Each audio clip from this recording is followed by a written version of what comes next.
Hello everyone, I'm Fatma and today I want to share with you a story about my exciting adventure to a place called the Dolphinarium.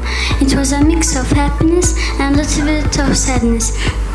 At first, going to the Dolphinarium was like a dream come true for me. I had always wanted to see dolphins because they seemed so friendly and magical.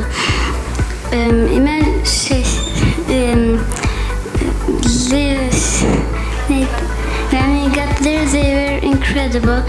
They were doing all these tricks like waving, clapping, and playing with the balls.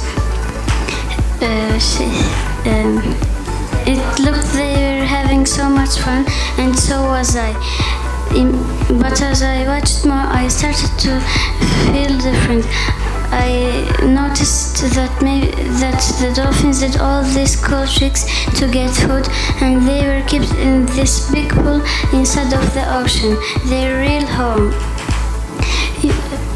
Imagine being stuck in a tiny room all day with no space to move around freely or play with your friends.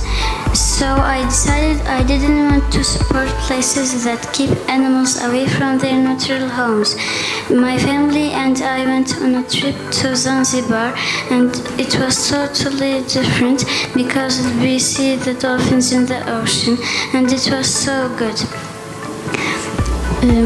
This experience taught me animals should live in their natural homes, and we need to respect their homes because they're in the ocean is very beautiful than any show.